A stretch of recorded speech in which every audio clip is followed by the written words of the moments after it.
सही बच्चों को नमस्कार। मेरा नाम जगदीश सोलंकी और आप देख रहे हो physics bye Jagdish Solanki YouTube channel. इस चैनल में आप सभी का स्वागत है। बच्चों आज हम महत्वपूर्ण क्वेश्चन लेके आए हैं। किसी वृत्ताकार कुंडली के कारण केंद्र पर चुंबकीय क्षेत्र की तीव्रता ज्ञात करना है। हमारे पास एक सर्कुलर कॉइल है, वृत्ताकार कुंडली है। इस वृत्ताकार कुंडली के कारण से हमें सेंटर पर, ये केंद्र होता है, इसका सेंटर होता है, इस पर मैग्नेटिक फील्ड इंटेंसिटी फाइंड करना है। एक सर्कुलर कॉइल है, वृत्ताकार कुंडली है। इस वृत्ताकार कुंडली के कारण से हमें सेंटर पर चुंबकीय क्षेत्र की तीव्रता यानी मैग्नेटिक फील्ड इंटेंसिटी फाइंड करना है। क्वेश्चन समझ में आ गया होगा। एक सर्कुलर कॉइल है, एक वृत्ताकार कुंडली है। इस वृत्ताकार कुंडली के कारण से due to circular coil center पे अपने को मैग्नेटिक फील्ड इंटेंसिटी फाइंड करना है। वृत्ताकार कुंडली के कारण से चुंबकीय क्षेत्र की तीव्रता केंद्र पर अपने को ज्ञात करना है। तो हम क्या करेंगे कि हम एक वायर लेंगे, एक तार हमारे पास, सपोज ये एक तार है हमारे पास AB, ये तार है हमारे पास, लंबा एक तार था AB, और उस तार को हमने फोल्ड करके कॉइल बना ली, कुंडली बना ली, सर्कुलर कॉइल बना ली। क्या करना है, एक तार लेंगे हम AB, लंबा तार था, उस तार को हम फोल्ड करके क्या बना लेंगे, कुंडली बना लेंगे। इस कुंडली के रेडियस हमने R मान ली है, त्रिज्या R मान ली है, और इसका जो है सेंटर O मान लिया हमने। और इसमें क्या कर रहे हैं, I करंट प्रोवाइड कर रहे हैं, I धारा इसमें प्रोवाइड कर रहे हैं। क्या करना है अपने को, एक लंबे तार लेना है, उस तार को फोल्ड करना, मोड़ना है, और मोड़ के हमको एक कुंडली बनाना है। ये भी एक लंबा तार था हमारे पास, उसको हमने फोल्ड कर दिया, मोड़ लिया, और उस मोड़ने के बाद एक कुंडली बना ली। उस कुंडली का, उस कॉइल का सेंटर केंद्र O मान लिया है, और इस कुंडली में हमने I धारा प्रोवाइड की है। अब एक चीज ध्यान रखना है कि जब भी हम किसी कुंडली में धारा प्रोवाइड करते हैं तो बायो सावर्ट का नियम पढ़ा हमने, ओरस्टेड का नियम भी पढ़ा हमने, कि जब भी किसी कुंडली में हम करंट फ्लो करते, धारा प्रोवाइड करते, तो उस कुंडली में क्या होता है, चुंबकीय क्षेत्र उत्पन्न हो जाता है, मैग्नेटिक फील्ड उसके चारों तरफ उत्पन्न हो जाता है। ये हमने पढ़ रखा है, और इस प्रभाव को धारा का चुंबकीय प्रभाव कहते हैं, मैग्नेटिक इफेक्ट ऑफ करंट। तो जब भी हम किसी कुंडली में धारा प्रोवाइड करते हैं तो उस कुंडली में चुंबकीय क्षेत्र उत्पन्न होगा, मैग्नेटिक फील्ड प्रोड्यूस होगा। अब ये जो मैग्नेटिक फील्ड उत्पन्न हो रहा है उसकी तीव्रता, इंटेंसिटी, हम बायो सावर्ट के नियम से हम ज्ञात करते हैं। और ये पिछला वीडियो मैंने बना रखा बायो सावर्ट का नियम, उस वीडियो को अवश्य देखें, प्ले लिस्ट मैंने डाल दी है। मैग्नेटिक इफेक्ट ऑफ करंट, धारा का चुंबकीय प्रभाव, उसमें बायो सावर्ट का नियम मिल जाएगा। तो जो बायो सावर्ट का नियम के अनुसार जो हमारे पास चुंबकीय क्षेत्र की तीव्रता होती है dB बराबर होता है IdL sin theta upon R का स्क्वायर। यहाँ पर एक कांस्टेंट K लगता है, और K का मान आता है μ0 अपान 4 आता है।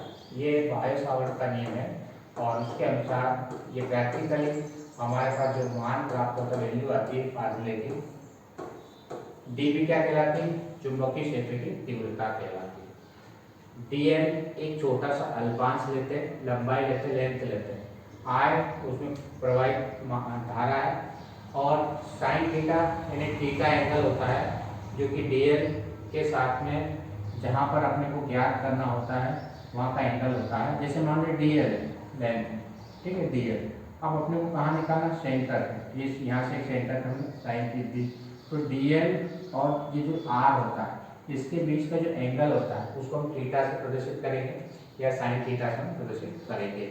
तो इस कंडीशंस में जो हमारे पास थीटा बनेगा, कब, जब भी हम कोई अल्पांश लेंगे सर्कुलर कॉइल पर, वृत्ताकार कुंडली पर, तो जो साइन थीटा यानी थीटा का जो मान होता है वो हमेशा, ये थीटा क्या होता है, हमेशा इस लाइन के परपेंडिकुलर होता है। यानी हमेशा dl जो लेता है, अल्पांश लेते हैं, वो क्या होता है, जो केंद्र होता है, सेंटर होता है, उस पर क्या होता है, परपेंडिकुलर यानी लंबवत होता है, 90 डिग्री का कोण बनाता है। इस बात को नोट कर लेना कि जब भी कोई वृत्ताकार कुंडली लेंगे हम, तो वृत्ताकार कुंडली का जो अल्पांश लेंगे, एक छोटा सा भाग लेंगे, ये मान लो एक dl ले लें, तो इसके कारण से जो केंद्र पर जो अपने को चुंबकीय क्षेत्र की तीव्रता ज्ञात करना है r दूरी पर, तो ये केंद्र पर जो चुंबकीय क्षेत्र की तीव्रता ज्ञात करना वो, और ये अल्पांश, इनके बीच में जो एंगल बनेगा वो हमेशा 90 डिग्री का एंगल होगा। तो इस कंडीशन में साइन थीटा यानी थीटा इक्वल टू 90 डिग्री होगा। थीटा की वैल्यू कितनी होगी यहाँ पर, थीटा इक्वल टू 90 डिग्री और साइन 90 डिग्री की वैल्यू कितनी होती है 1। तो डी बी इक्वल टू आ जाएगा हमारे पास में mu 0 upon 4 pi I dl upon R square. तो ये बायो सावर्ट के नियम के अनुसार, जो बायो सावर्ट का फार्मूला होता है कि D B equal to K I dl sine theta upon R square, ये बायो सावर्ट का नियम होता है, उसका फार्मूला होता है। उसके अनुसार ही हम किसी भी कंडक्टर में, किसी भी चालक में मैग्नेटिक फील्ड इंटेंसिटी, चुंबकीय क्षेत्र की तीव्रता ज्ञात करते हैं। तो बायो सावर्ट का नियम का फार्मूला अपने को याद होना चाहिए। वो फार्मूले में क्या लिखेंगे, डीबी, डीबी मतलब चुंबकीय क्षेत्र की तीव्रता, मैग्नेटिक फील्ड इंटेंसिटी डीबी, आई धारा करंट, डीएल अल्पांश लंबाई और थीटा एंगल होता है, आर और डीएल के बीच बनने वाला एंगल होता है, अपन आर स्क्वायर, जहां पर अपने को मैग्नेटिक फील्ड इंटेंसिटी ज्ञात करना होती है, वो दूरी होती है, आर डिस्टेंस है, दूरी। तो ये फार्मूला याद रखना है। और इस फार्मूले में थीटा की वैल्यू 90 डिग्री रखेंगे। क्यों, क्योंकि आर और हमारे पास जो आर दूरी होती है और डीएल, इनके बीच में 90 डिग्री का एंगल बनता है। तो इसको हम theta equal to 90 degree put कर देंगे। साइन थीटा 90 डिग्री के लिए 1 होती है और उसको हम साइन थीटा को हटा देंगे 1 लिख के। तो इस तरह से ये डीबी का मान आ जाएगा mu 0 upon 4 pi I dl upon R का स्क्वायर। अब एक चीज ध्यान रखना है कि डीएल जो होता है वो अल्पांश होता है, एक छोटा सा पार्ट होता है, एक छोटी सी लंबाई होती है, लेंथ होती है, स्मॉल पार्ट इसको आप बोल सकते हैं। अब हम क्या करेंगे कि इस कुंडली को, अब डीएल का मान निकालना, डीएल अपने को पता नहीं, तो इस कुंडली को हम छोटे छोटे इस प्रकार से डिवाइड कर दे पार्ट में, A B C D E F G, जहाँ तक करना हो, ये छोटे छोटे अल्पांश में हम डिवाइड करते हैं। तो पहला अल्पांश क्या हमारा ए बी है, दूसरा बी सी है, तीसरा सी डी है, चौथा डी है। इस तरह से छोटे छोटे अल्पांश में डिवाइड कर देंगे इस कुंडली को। केंद्र पर चुंबकीय क्षेत्र की तीव्रता ज्ञात करने के लिए हम क्या कर रहे हैं, इस कुंडली को, इस जो हमने कॉइल ले रखी, इस कॉइल को छोटे छोटे पार्ट, स्मॉल पार्ट में क्या करेंगे, डिवाइड कर रहे हैं, छोटे छोटे टुकड़ों में अल्पांश में बांट देंगे। तो पहला पार्ट कौन सा हो जाएगा, ए बी, दूसरा बी सी, तीसरा सी डी, चौथा डी। तो इस प्रकार से पूरी कॉइल को क्या करेंगे, छोटे छोटे भागों में अल्पांश में बांट देते हैं। अब पहला अल्पांश कारण से निकालना चुंबकीय क्षेत्र की तीव्रता, इसके कारण से निकालना है। तो हम क्या लिखेंगे, ए बी अल्पांश के कारण से, ए बी अल्पांश के कारण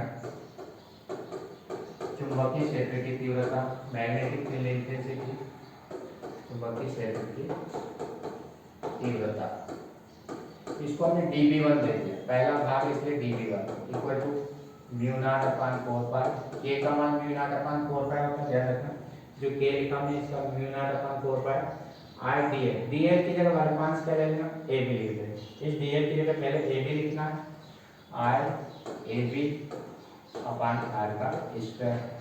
तो इस तरह से पहला अल्पांश से हमने डी ए बी लिया है, तो हम डीएल की जगह ए बी लेंगे। डीएल क्या है, अल्पांश है। अब हमने यहाँ बहुत सारे छोटे छोटे टुकड़े कर रखे, उसके अल्पांश बता रखे। इसी प्रकार से बीसी अल्पांश लेंगे, बीसी भाग लेंगे, इसके कारण से चुंबकीय क्षेत्र की तीव्रता निकालेंगे, इसको dB2 दे देंगे। तो mu not upon 4 pi I B C upon R का स्क्वायर। इसी प्रकार से सी डी भाग लेंगे, सी डी के कारण से हम निकालेंगे, सेम टू सेम लिखेंगे, dB3 दे देंगे equal to mu not upon 4 pi I C D upon R का स्क्वायर। इस तरह से और भी हमारे पास अल्पांश होंगे, इस तरह से डेल्टा और भी बहुत सारे अल्पांश हम डेल्टा से मार देंगे। तो अब अपने को टोटल निकालना, ये सबको क्या करेंगे, प्लस कर दो। क्यों, क्योंकि सबकी डायरेक्शन सेंटर की ओर है, सभी की डायरेक्शन से एक ही, तीसरा एक ही, इसलिए सबको हम प्लस कर देंगे। तो केंद्र पर यदि हम चुंबकीय क्षेत्र की तीव्रता निकालें, केंद्र पर कुल चुंबकीय क्षेत्र की तीव्रता, total intensity of magnetic field on the centre, चुंबकीय क्षेत्र की तीव्रता, तो क्या करना पड़ेगा, सबको प्लस करना पड़ेगा, dB1 प्लस dB2, इसको मैं दे देता हूँ b दे देता हूँ, b इक्वल टू टोटल को मैं b दे दूँ, तो सबको प्लस कर देंगे, dB1 plus dB2 plus dB3 plus दे तो b इक्वल टू मैं यहाँ लिख देता हूँ dv1 के लिए लिख रखे mu not upon 4 pi I A B upon R square plus dv2 के लिए mu not upon 4 pi I B C upon R square plus mu not upon 4 pi I C D upon R square plus del del del और जितनी value सबको अपने लिखना है। इस तरह से ये dv1 के लिए, ये dv2 के लिए और ये dv3 के लिए और भी आगे वैल्यू आएगी फिर प्लस डेल डेल कर देना। अब क्या आया इसमें से कॉमन ले लो तो b इक्वल टू आ जाएगा म्यू नॉट अपॉन 4 पाई आई को कॉमन ले लिया आर स्क्वायर भी कॉमन ले लिया तो क्या बचा A B plus B C plus C D plus del del del so on. अब देखो A B B C C D इनको यदि सबको प्लस करते जाएंगे ए बी को प्लस किया, बी सी को प्लस किया, सी डी को प्लस किया, डी को प्लस किया, सबको प्लस करते जाएंगे तो वास्तव में क्या बन जाएंगे पूरा सर्कुलर कॉइल बन जाएगी। ये पूरा सर्कुलर कॉइल बन जाएगी और ये सर्कुलर कॉइल की क्या कहलाती है परिधि कहलाती है। ये जो पार्ट होता है इस तरह पूरा राउंड होगा ये इस वृत्ताकार कुंडली की क्या कहलाती है परिधि कहलाती है सर्कमफेरेंस ऑफ कॉइल। ये जो वृत्ताकार कुंडली की सर्कुलर कॉइल होती है ए बी बी सी इनको सबको प्लस करते जाएंगे तो इस तरह से पूरा एक राउंड बन जाए वो जो राउंड क्या कहलाता है सर्कमफेरेंस या परिधि कहलाती है।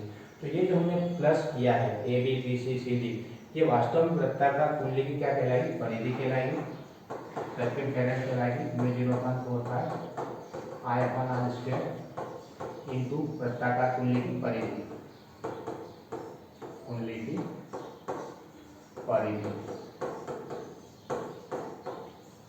जो सर्कुलर कॉइल होती है उसकी सर्कमफेरेंस है सर्कमफेरेंस ऑफ सर्कुलर कॉइल वृत्ताकार कुंडली की परिधि और परिधि का फार्मूला होता है सर्कमफेरेंस का फार्मूला होता है 2 पाई आर होता है।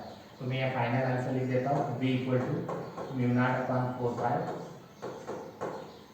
आई upon R square into 2 pi R side cancel हो जाएगा तो हमारे पास फाइनल आंसर क्या आ जाएगा b equal to mu upon 4 pi 2 pi I upon R. और चुंबकीय क्षेत्र की तीव्रता का जो मात्रक होता है वो टेस्ला होता है ध्यान रखना टेस्ला या न्यूटन बटे एम्पियर मीटर भी होता है न्यूटन बटे एम्पियर मीटर भी लिख सकते हैं या टेस्ला भी लिख सकते हैं। अब एक चीज ध्यान रखना ये हमने केवल एक फेरा लिया एक सर्कल लिया ऐसे बहुत सारे सर्कल हो सकते हैं एन टर्न्स हो सकते हैं नंबर ऑफ टर्न्स एन हो सकते हैं फेरों की संख्या एन हो सकते हैं बहुत सारे ऐसे फेरे हो सकते हैं। यदि फेरों की संख्या एन होता क्या करना यदि फेरों की संख्या एन हो तो यहाँ एन का मल्टीप्लाई करेंगे b इक्वल टू आ जाएगा mu not upon 4 pi 2 pi N I upon R tesla. इस तरह से ये वृत्ताकार कुंडली के कारण से यहाँ पर केंद्र पर चुंबकीय क्षेत्र की तीव्रता को क्या करते हैं। यदि वीडियो आपको अच्छा लगता है तो आप इस चैनल को सब्सक्राइब करें अपने दोस्तों के साथ वीडियो को शेयर करें और बेल आइकन के बटन को प्रेस करें ताकि आने वाले वीडियो की नोटिफिकेशन आप तक पहुँच जाए। धन्यवाद। जय हिंद जय भारत वंदे मातरम।